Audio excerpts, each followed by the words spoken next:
Saudações a todos, nossos votos de muita paz. Sejam todos muito bem-vindos a mais uma terça-feira em que estudamos a educação do espírito à luz do Consolador.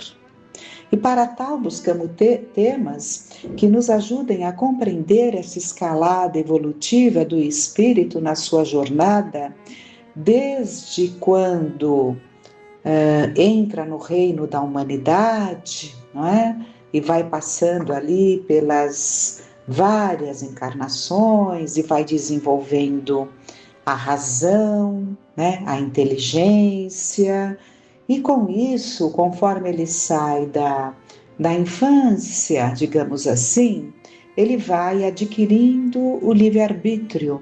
E o nosso tema deste capítulo Lei da Liberdade, que estamos vendo, que é o capítulo 10º do Livro dos Espíritos, no livro 3º do Livro dos Espíritos, que ele trata das leis, nós estamos na Lei da Liberdade, né? Um belíssimo capítulo em que já vimos a desigualdade, em que já vimos a liberdade natural, vimos a escravidão, vimos a liberdade de consciência, a liberdade de pensamento, e agora vamos ver o livre-arbítrio, que é a questão 843. O homem tem livre-arbítrio nos seus atos? E eles respondem a Allan Kardec: pois que tem a liberdade de pensar, tem a de agir. Sem o livre-arbítrio, o homem seria uma máquina. Isso é muito importante até pararmos para refletir, porque muitos de nós, e era uma coisa assim que acredito que quase todos nós tínhamos uma ideia, ou pelo menos tinha uma ideia, de um destino mais definido. Era a ideia que eu trazia antes de adentrar para a doutrina espírita, antes de desenvolver os estudos, as reflexões. Então, por um tempo, ainda na doutrina espírita, já aliás na doutrina espírita, a minha ideia de cumprimento de destino, ou seja, da programação feita no plano espiritual antes de encarnarmos, era muito forte, assim, o meu entendimento. Eu entendia que aquilo que muitas vezes tentamos desviar, né, uma força maior nos ajudaria e os destinos se cumpririam. Posso citar uma coisa que para mim era muito definida. A não vinda de um filho, por exemplo. Eu entendia que os métodos anticoncepcionais, não é? Então o casal vai se utilizando de métodos anticoncepcionais, mas um dia falha isso, falha aquilo, e a criança vem. Porque vi muitos exemplos disso. Estávamos evitando, mas veio, aconteceu isso, aconteceu aquilo. Então isso ia formando o meu entendimento e compreendendo que quando a vontade, quando é uma força maior, digamos, as coisas acontecem e aquele que tem que vir, vem. Mas a gente vai se aprimorando nos estudos, vai compreendendo que existem situações e situações. Existem aquelas mães, pais, né, fazem parte, que evitam, né, usam métodos anticonceptivos, mas dentro deles, né, até nas conversações que acontecem com eles em espírito, existe uma propensão à aceitação daquele que tem que vir. Então acontece. Mas existem determinações que é fruto da vontade, né? Uma vontade muito decisiva em não querer mais um filho. E às vezes esse filho, né, no exemplo que estamos dando, faz parte de uma programação, mas não quer. Trava-se todas as possibilidades, todas as portas, se munindo de recursos ali que impedem totalmente uma concepção, inclusive a rejeição. Porque nós sabemos que uma concepção não se dá se houver rejeição, porque haveria ali a perda, né? A perda daquela gestação. Tanto o pai quanto a mãe podem rejeitar. O pai, impregnando o espermatozoide de elementos, de fluidos, de tóxicos tão nocivos que impedem a concepção. A mãe, a rejeição faz com que não aconteça, e se acontecer, nos primeiros dias ela já pode, pelo seu pensamento, já mesmo inconsciente, né? Estamos entendendo, nem sabe que está grávida, rejeitar, né? Então, mas voltando à ideia, então essa concepção de livre-arbítrio, ela tem que ser desenvolvida. Nós temos que entender que somos nós, isso nós vamos aprendendo, somos nós os construtores do nosso destino. E existem atitudes que tomamos na encarnação que acabam por desviar, que acabam por não permitir que determinados combinados aconteçam. Isso é fato, isso é claro, depois que aprendemos a aceitar. Porque é muito mais confortável aceitar que o que tiver que ser, será. Não é assim? A gente gosta disso. O que tiver que ser, será. Não é? E vamos transferindo responsabilidade até para Deus, né? Mas então, aqui essa resposta dos espíritos, se o homem tem livre-arbítrio nos seus atos, pois que tem a liberdade de pensar, tem de agir, sem o livre-arbítrio o homem seria uma máquina. Então, acho que ficou muito claro para nós que não somos máquinas, porque não haveria crescimento com tudo pré-estabelecido antes de encarnarmos. Em seguida, Kardec pergunta: o homem goza do livre-arbítrio desde o nascimento? Vamos ver. Ele tem a liberdade de agir desde que tenha a vontade de o fazer. Vamos prestando muita atenção. Ele tem a liberdade de agir desde que tenha a vontade de o fazer. Nas primeiras fases da vida, a liberdade é quase nula. Ela se desenvolve, muda de objeto com as faculdades. Estando os pensamentos da criança em relação com as necessidades da sua idade, ela aplica o seu livre-arbítrio às coisas que lhe são necessárias. Então, ele compara aqui a criança.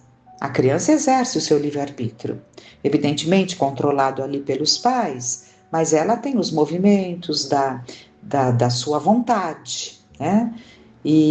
Mas esses movimentos estão muito restritos às suas necessidades, aquilo que é necessário para ela, de acordo com a faixa etária que ela tem. Enquanto ela é pequenina, apenas os instintos das necessidades do corpo, que ela exterioriza, expressa de alguma forma, não é? Então, ela aponta que está com fome, ela aponta que quer ir ao banheiro, enfim, todas aquelas coisas que a gente acompanha na criança, acompanha no desenvolvimento, e percebemos que o exercício do livre-arbítrio vai aumentando na medida em que ela vai desenvolvendo a responsabilidade. Quando ela entra na segunda infância, que é os 7 anos, ela já é responsável pelo que ela faz. Então, os próprios pais já facultam que ela se apodere um pouco mais do livre-arbítrio, mas aí é um ponto muito delicado, porque há pais que estão exagerando nas escolhas, né? Muito bom, né? Muito bom pensar no adulto, decidido, crítico, é muito bom, mas tomarmos cuidado para que ele não se sinta livre totalmente, porque ninguém é livre. Nenhum de nós é livre, nós estamos sempre sujeitos a regras. Quando adentramos um ambiente, numa casa, quando visitamos uma família, nós estamos enquadrados na forma daquela família conduzir ali as questões da sua casa naquele momento de visita, né? Quando vamos a uma repartição, a um consultório, nós estamos enquadrados em todas aquelas ordens que tem que ser tomadas, seguir ali as orientações, os horários, tudo mais. Não chega no horário, não tem consulta, não é? Então, a nossa liberdade vai até um ponto, e é muito bom que a criança perceba que não somos livres como muitos gostariam de ser, porque essa liberdade exagerada que muitos gostariam de ter chama-se indisciplina. E uma criança indisciplinada, um jovem indisciplinado, é um adulto indisciplinado, que com certeza terá dificuldades onde quer que se encontre. Então, é importante que, e é natural, que o livre-arbítrio da criança vá aumentando naturalmente na sua faixa de compreensão, aumentando a responsabilidade, né? Sempre com essa conotação, responsabilidade. Então, você fez isso, vem essa consequência, não castigo, consequência, né? Vem aquela consequência daquele ato que negligenciamos. Ponto. É isso que temos que compreender, que são as leis divinas que nos regem para nós e para aqueles que estão ali ainda sob a nossa tutela de educação, né? Como pais, por exemplo. E esse livre-arbítrio vai aumentando na medida em que o espírito, o desenvolvimento físico do indivíduo que reencarna vai se desenvolvendo. Em seguida, Kardec pergunta: as predisposições instintivas que o homem traz ao nascer não são um obstáculo ao exercício de seu livre-arbítrio? As predisposições instintivas são as do espírito antes da sua encarnação. Conforme for ele mais ou menos adiantado, elas podem impedi-lo a atos repreensíveis, no que ele será secundado por espíritos que simpatizem com essas disposições. Mas não há arrastamentos irresistíveis quando se tem a vontade de resistir. Lembrai-vos de que querer é poder. Então, essa pergunta é importantíssima. Que são predisposições instintivas? Aquelas que nós trazemos ao nascer. E se trazemos, é porque as cultivamos, é porque as alimentamos, ninguém as deu para nós. E aí, estamos aqui com uma série de tendências, de arrastamentos, né? Uma luta para não cedermos aqui, não cedermos ali, porque as coisas nos tentam. Como fazer então? Será que se justifica, já que trouxemos? Mas daí entra a doutrina abençoada que nos esclarece que trouxemos porque fizemos um mau uso do nosso livre-arbítrio. E no exercício de coisas que não foram interessantes, não foram saudáveis para a nossa saúde mental, espiritual e moral, as consequências estão aí. Vamos nos sentir tal qual somos. Cabendo a nós, então, no exercício do livre-arbítrio da atual encarnação, né, entender que se temos este arrastamento, ao mesmo tempo podemos frear, podemos impedir esse arrastamento, né? Aí vamos pensar, mas há muitos espíritos que com tendências iguais se simpatizam e nos afinamos com eles. Ora, estamos convidando. A nossa casa mental entra quem nós deixamos. Então, se deixamos, é porque aceitamos. Então, tudo cai na nossa escolha. E o homem tem condição de cuidar mais da sua higiene mental. Cuidar. A leitura edificante, a prece, a meditação, os momentos de vibração para aqueles que sabemos que estão com tantas necessidades, Sempre é um parente, sempre é um amigo, sempre é um vizinho, sempre temos ali pessoas que sabemos que estão necessitando muito de uma prece, de uma vibração amorosa, para se sustentarem nas provas que estão vivendo. Né? Envolver aos nossos governantes, envolver aos países em guerra, emitir pensamentos positivos pela paz em cada lar, porque tudo isso que nós vemos vem do lar, é o lar adoentado que cria, né? Que fortalece espíritos adoentados que partem para tanta crueldade. Então, pedirmos sempre pela paz em todos os lares, lembrando que a paz nasce em cada um de nós. Então, esse exercício do livre-arbítrio, como ele termina falando aqui, não há arrastamento irresistível quando se tem a vontade de resistir. Aqui fala tudo. Temos que ter a vontade de resistir. Em seguida, Kardec pergunta: o organismo não influi nos atos da vida? E se influi, não o faz com prejuízo do livre-arbítrio? Então, o organismo atrapalha, ele interfere? O espírito é certamente influenciado pela matéria, que pode entravar as suas manifestações. Eis porque, nos mundos em que os corpos são menos materiais do que na Terra, as faculdades se desenvolvem com mais liberdade. Mas o instrumento não dá faculdades ao espírito. Então, não é o corpo. De resto, é necessário distinguir, neste caso, as faculdades morais das faculdades intelectuais. Se um homem tem o instinto do assassínio, é seguramente o seu próprio espírito que o possui e que lhe transmite, mas nunca os seus órgãos. Aquele que aniquila o seu pensamento para apenas se ocupar da matéria, faz-se semelhante ao bruto e ainda pior, porque não pensa mais em si, e ainda pior, né? Faz como bruto e ainda pior, porque não pensa mais em se premunir contra o mal.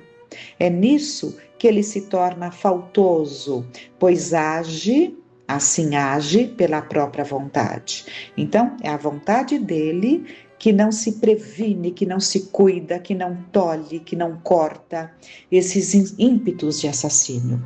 Porque entendamos, aquele que vem cometendo assassínios, aquele que atrapalha no caminho, simplesmente apaga, manda apagar, né, ou apaga, né, vai tirando todos os empecilhos que o atrapalhem naquele alvo que ele quer alcançar. Não existe isso? E como sabemos, né? É claro que encarnações nesse sentido, mesmo quando você desperte para o bem e se arrependa e veja o que você tem construído para si mesmo através das suas experiências reencarnatórias e decide fazer diferente, é claro que quando você estiver aqui, diante de certas situações, o pensamento vai vir, porque faz parte da sua bagagem, era a sua forma de raciocinar, era o seu objeto de fuga, afastar quem lhe atrapalhe. Então aquilo vem, já como ideias clichês, digamos assim, porque está em você, está ali abafado, porque você tem aquela vontade de acertar, mas surgiu situação, vem. Então, a sua vontade de, nesta encarnação, fazer diferente tem que prevalecer, com muita força, afastando esses pensamentos. Então, não fiquemos horrorizados quando certos pensamentos nos chegarem. Entendamos como um sinal de alerta para que nos cuidemos, para que não venhamos a cair em tentação, né? Mas isso é muito comum e pode acontecer, seja em que ângulo for de extravagâncias, de desequilíbrios, né? Bom, aí Kardec pergunta: a alteração das faculdades tira ao homem o livre-arbítrio? Então, mais uma vez, voltando ali ao corpo, né? Acabamos de ver que não é o corpo, mas sim o espírito que habita o corpo. E aqui ele pergunta: então, não é o corpo que nos impele a certos atos. Então, se nós somos belicosos, irados, não vamos falar que é o nosso corpo uma predisposição orgânica. Somos nós, senhores do nosso corpo, né? É o espírito. A alteração das faculdades tira ao homem o livre-arbítrio? Então, aquele que nasce sem o raciocínio, sem a razão, né? Vamos ver. Aquele cuja inteligência está perturbada por uma causa qualquer, perde o domínio do seu pensamento e desde então não tem mais liberdade. Essa alteração é frequentemente uma punição para o espírito que numa existência pode ter sido vão e orgulhoso, fazendo mau uso das suas faculdades. Ele pode renascer num corpo de um idiota no sentido de faculdades mentais comprometidas, né? A idiotia, a conhecida idiotia, né? Então ele pode renascer no corpo de um idiota, como déspota no corpo de um escravo, e o mal rico no de um mendigo. Então, parando aqui um pouquinho, aquele que fez um mau uso da inteligência, usou para o mal a sua inteligência, ele pode vir com as faculdades mentais prejudicadas. Com isso, ele vai ter uma encarnação com o seu poder de ação freado, né? E com isso é uma encarnação aparentemente inútil, mas muito proveitosa para o espírito que vai repensar em espírito, né? Porque o corpo físico está prejudicado. Vai repensar e poder tirar disso um aprendizado.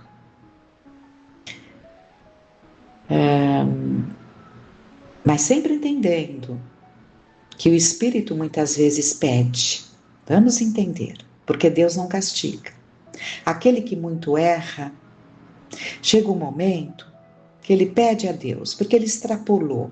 No caso da inteligência, vai usando mal, aquilo que vem para o bem ele desvirtua e usa para o mal. Quantas coisas vêm para o bem e quantas coisas vemos sendo usadas de forma muito, muito prejudicial, que alcança um número imenso de pessoas, né? Chega um momento em que o espírito pede um freio.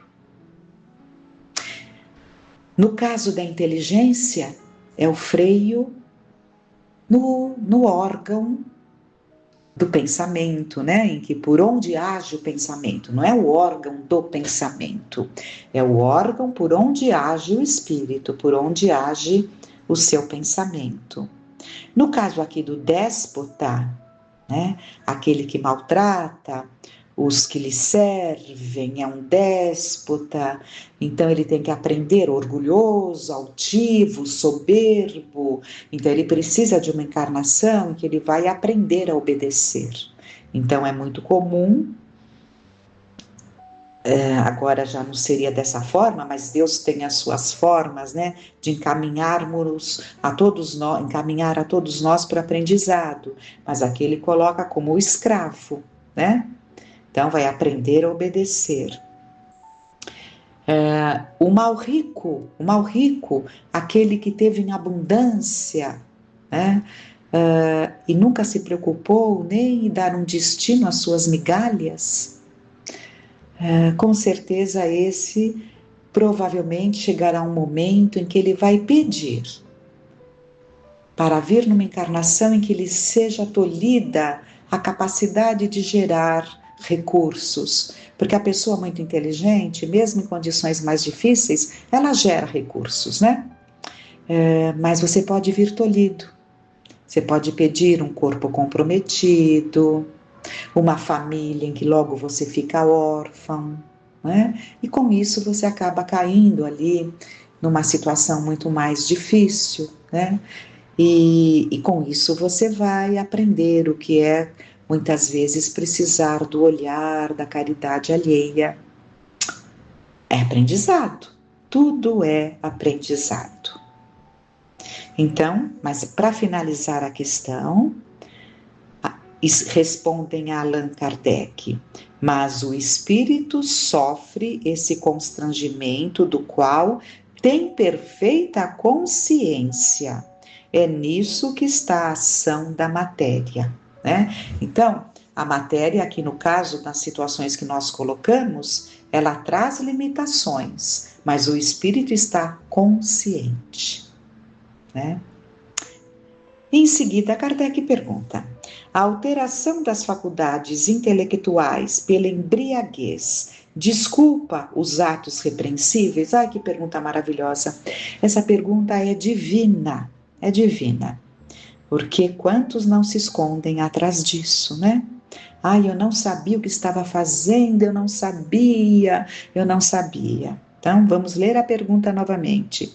A alteração das faculdades intelectuais pela embriaguez desculpa os atos repreensíveis? Não. Olhem a resposta. Não. Pois o ébrio voluntariamente se priva da razão. O ébrio, quer dizer, o embriagado, voluntariamente se priva da razão para satisfazer paixões brutais, em lugar de uma falta, comete duas. Vejamos a importância dessa resposta. Nós poderíamos achar que teria uma atenuante, porque afinal estava embriagado, não tinha aquela intenção. Mas olhem a resposta.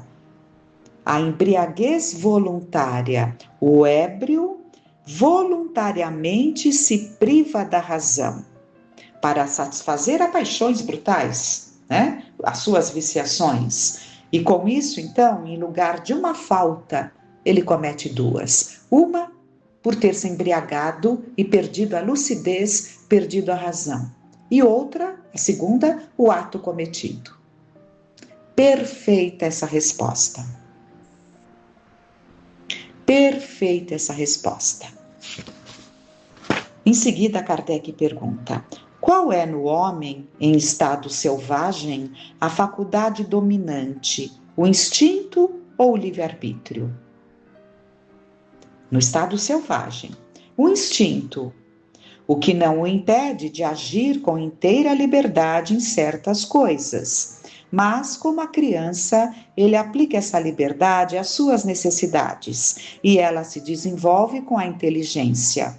Por conseguinte, tu, que é mais esclarecido que um selvagem, és também mais responsável que ele pelo que fazes. Então, é muito importante nós compreendermos que, na medida em que vamos nos desenvolvendo, somos mais responsáveis pelos nossos atos. Há situações que um mais embrutecido, menos esclarecido, né, ele tem menos culpabilidade naquilo que ele faz, porque ele ainda não desenvolveu a razão, ou não alcançou uma razão mais desenvolvida. Em seguida, Kardec faz a última pergunta dentro do tema livre-arbítrio. A posição social não é às vezes um obstáculo à inteira liberdade de ação? A posição social não pode ser um obstáculo à liberdade de ação? O mundo tem, sem dúvida, as suas exigências. Deus é justo e tudo leva em conta, mas vos deixa a responsabilidade dos poucos esforços que fazeis para superar os obstáculos. Vamos no próximo encontro explorar mais essa resposta, porque traz muitas reflexões sobre a posição social que estamos na encarnação. Por ora, vamos agradecer a Deus por tanto aprendizado, por tantas oportunidades que nos são oferecidas de aclararmos o nosso entendimento e com isso dulcificarmos os nossos sentimentos. Que fiquemos em paz.